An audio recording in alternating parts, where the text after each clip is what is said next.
આ અધિક પુરુષોત્તમ માસ 2026માં જ્યેષ્ઠ માસમાં આવે છે. આપણા હિન્દુ પંચાંગ અનુસાર તારીખ 17 મેથી તારીખ 15 જૂન સુધી જ્યેષ્ઠ માસમાં પુરુષોત્તમ માસ આવે છે. 2 જ્યેષ્ઠ માસ છે, જેમાં પહેલો જ્યેષ્ઠ છે તે પુરુષોત્તમ માસ હશે અને બીજો જ્યેષ્ઠ નિજ જ્યેષ્ઠ હશે.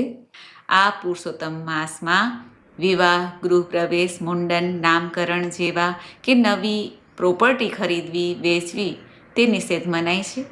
આ માસમાં લૌકિક કાર્ય કરાતા નથી, પરંતુ ભગવાન વિષ્ણુની પૂજા, ઉપાસના, દાન, જપ, તપ, ગુરુ સેવા, ગૌ સેવા, પશુ પક્ષીની સેવા, દાન પુણ્ય કરવાથી અધિકથી અધિક લાભ થાય છે, આત્માનું કલ્યાણ થાય છે, જન્મ મૃત્યુ સાર્થક થઈ જાય છે. આ અધિક માસમાં રામાયણ ગ્રંથ છે, શ્રીમદ ભાગવત મહાપુરાણ